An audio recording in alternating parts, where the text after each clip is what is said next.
جوانترین و گەرموگەشترین سڵاوەکانتان پێشکەش بینەرانی خۆشەویستی تەلەڤیزیۆنی کۆمەڵا لە خزمەتتاندان بۆ پێشکەشکردنی هەواڵەکانی ڕۆژی شەممە. سەرەتا سەردێری گرنگترین هەواڵەکان.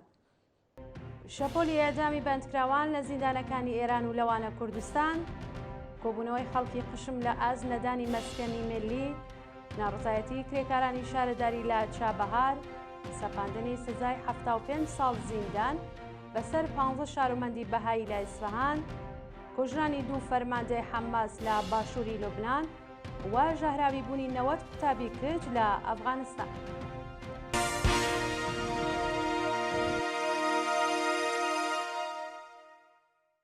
درێژێ هەواڵەکان. شەپۆلی ئەعدامی بەندکراوان لە زیندانەکانی ئێران و لەوانە کوردستان. حکمی ئەعدامی 8 بەندکراو لەوانە 2 ژن لە زیندانەکانی ورمێ، نەیشابوور، قۆم و قەزوین بە تۆمەتەکانی پەیوەندیدار بە مادەی هۆشبەر و کوشتنی بە ئەنقەز جێبەجێکرا. بەپێ راپۆرتەکان بەیانی ڕۆژی شەممە 29 گوڵان حکمی ئەعدامی 5 بەندکراو بە ناوەکانی یوسف سەعیدی تەمەن 32 ساڵ، خەڵکی گوندی دووبرەی سەر بە ناوچەی تەرگەڤەر، ڕامین لەواندپور تەمەن 27 ساڵ و خەڵکی گوندی خەرگوشی سەر بە ناوچەی برادۆست، پەرویز قاسمی خەڵکی گوندی زێندەشتی سەر بە شاری سەلماز، مەنسوور ناسری خەڵکی بۆکان و پەروین موسەوی خەڵکی مەراغە بە تۆمەتی پەیوەندیدار بە مادەی هۆشبەر لە زیندانی ورمێ جێبەجێکرا. هەروەها 3 بەندکراو بە ناوەکانی فاتمە عەبدوڵڵاهی، ناسر عەتاڕوود و جەعفەر ئەسلانی بە تۆمەتی کوشتنی بە ئەنقەست لە زیندانەکانی نەیشابوور، قوم و قەزوین ئێعدام کراون.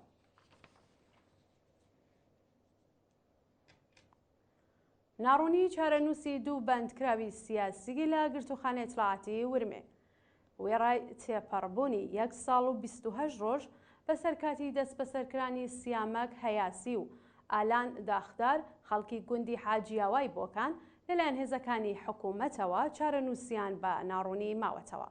بەپێ راپۆرتەکان سیامەک هەیاسی و ئالان داخدار لە ڕێکەوتی 29 خاکەلێوەی ساڵی 1402 لەلایەن هێزە ئەمنیەکانەوە لە شاری بۆکان دەست بەسەر و بۆ گرتوخانەی دەسەڵاتی ورمێ گوازرانەوە.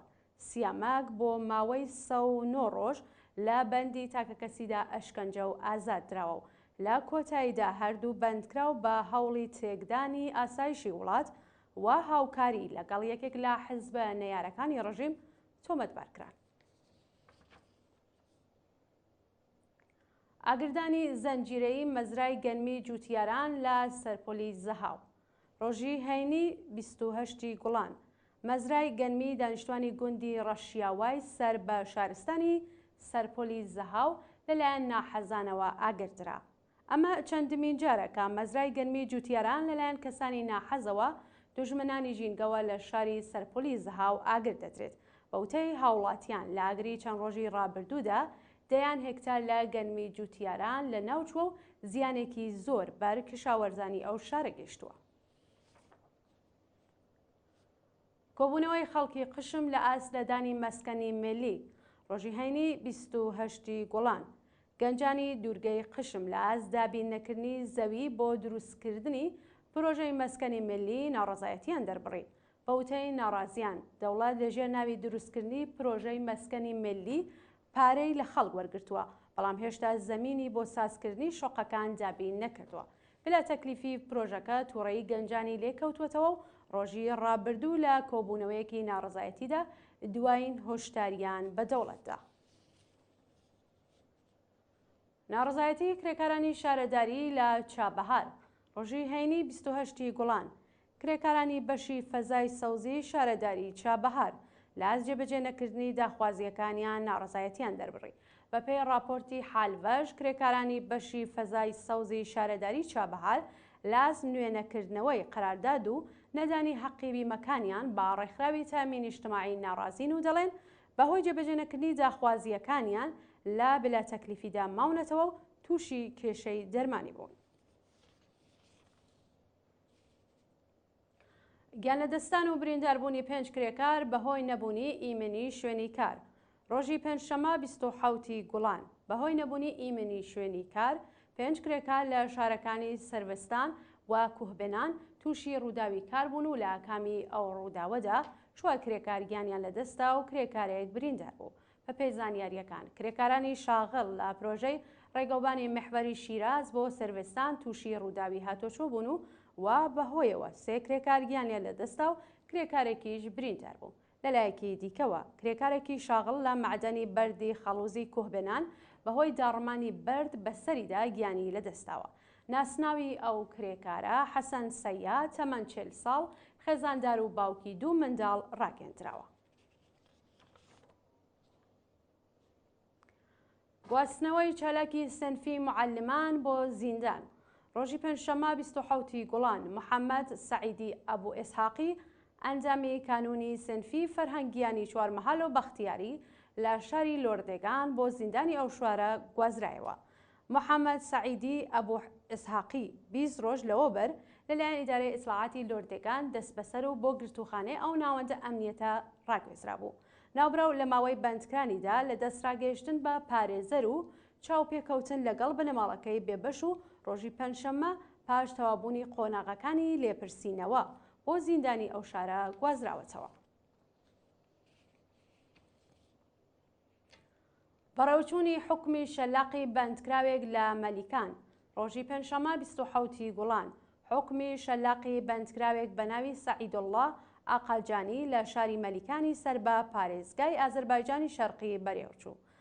بەکردەوە دەرهاتنی حکمی شەلاقی ئەو بەندکراوە لە حاڵێکدایە کە کۆنڤانسیۆنی نێودەوڵەتی مافە مەدەنی و سیاسیەکان ڕاشکاوانە کەڵوەرگرتن لە سزای نامرۆڤانەی وەکو شەلاق کە کەرامەتی ئینسانی ئەشکێنێت و لە بواری دەرونیدا دەیڕوخێنێت قەدەغە کردووە.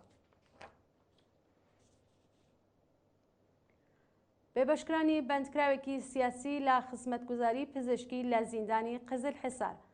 بەپێی راپۆرتی کانونی مافی مرۆڤی ئێران بەندکراوێکی سیاسی لە زیندانی قزل حیساری کەرەج بە ناوی محەممەد شافعی وێڕای دۆخی خراپی تەندروستی لە دەستڕاگەیشتن بە دەرمان بێبەش کراوە. محەممەد شافعی لە ڕێکەوتی هەشتی سەرماوەزی 1400 لەلایەن وەزارەتی ئیسلاحاتەوە بە توندوتیژیەوە دەست بەسەر کرا. محەممەد شافعی گۆڕابی لەلایەن لەقی 15 دادگای ئینقلابی تاران بە سەرۆکایەتی قازی سەڵاواتی بە محاربە و سازکردنی بۆمب تۆمەتبار کرا. پاش ماوەیەک حکمی ئەو بەندکراوە لە محاربەوە بە ببورن بۆ ئیجماع و تەبانی دژ بە ئەمنیەتی نەتەوەیی گۆڕدرا و ناوبراو بە 3 ساڵ و 9 مانگ زیندان مەحکوم کرا. ئەو بەندکراوە سیاسیە لە ماوەی بەندکرانیدا بەهۆی ئەشکەنجەی سەرکوتگەرانی ڕژیم تووشی برینی مینیسک بووە و دۆخی تەندروستی ناجێگیرە. سەپاندنی سزای 75 ساڵ زیندان بەسەر 15 شارۆمەندی بەهایی لە ئیسفەهان. ڕۆژی پێنجشەمە 27 گوڵان 15 شارۆمەندی بەهایی لەلایەن لەقیەکی دادگای ئینقلابی ئیسفەهانەوە سەرجەم بە 75 ساڵ زیندان 750 میلیۆن تمەن جەریمەی ماڵی و قەدەغەی چوونە دەرەوە لە وڵات هەروەها قەدەغەی ئەندامەتی لە حزب و گروپە سیاسی و کۆمەڵایەتیەکان مەحکوم کران. ناسناوی ئەو 15 شارۆمەندە بەهاییە بریتیە لە مۆژگان پور شەفیع ئەردستانی، نەسرین خادمی قەحقەرەخی، ئازیتا ڕزوانی خا، شعلە ئاشوری، موژدە بەهامین، بوشرا مۆتەهەر، سارا شەکیب، سەمیرا شەکیب، ڕۆیا ئازادخۆش، نووشین هێممەد، شۆرەنگیز بەهامیان، ساناز ڕاستە، مەریەم خورسەندی، فیروزە ڕاستی نەژاد و فەرخوندە ڕزوان پەی. کوژرانی 2 فەرماندەی حەماس لە باشووری لوبنان.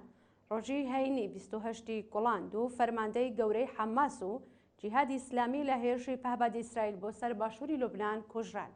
ناسناوی یەکێک لەو فەرماندانەی حەماس بریتیە لە حوسێن خزر و لە ناوچەی سەیدا لە باشووری لوبنان کراوەتە ئامانج. شایانی باسە کە شەڕێکی قورس لە ئوردوگای جەبالیا و نەسیرات لە نێوان چەکدارانی حەماس و ئەرتشی ئیسرائیل لە ئارادایە و ڕۆژی ڕابردوو ئەو ناوچەیە بە چڕی بردومان کراوە. بەوتەی وەزارەتی بەهداشتی غەزا ڕێژەی قوربانیانی هێرشەکانی ئیسرائیل لە 36,000 کەس نزیک بووەتەوە. دوا هەواڵمان سەبارەتە بە ژەهراوی بوونی 90 قوتابی کچ لە ئەفغانستان. ئێوارەی ڕۆژی پێنجشەممە 27 گوڵان زیاتر لە 90 قوتابی کچوو 3 معلم لە مەدرسەیەک لە ویلایەتی دایکەندی لە ئەفغانستان ژەهراوی و ڕەوانەی نەخۆشخانەکران. بە وتەی بەرپرسانی حکوومەتی تالیبان، قوتابیانی ژەهراوی کرا و تووشی هەناسەتەنگی و خوڕینی جەستە بوون و دۆخی تەندروستی بەشێکیان ناجێگیرە. ساڵی ڕابردووش لە ویلایەتی سەرپۆل 80 قوتابی کچ و معلمەکانیان بە گازی نەناسرا و ژەهراوی و ڕەوانەی نەخۆشخانەکرا بوون. ئازیزان، هەواڵەکانتان پێشکەشکرا، شاد و بەختەوەر بشین.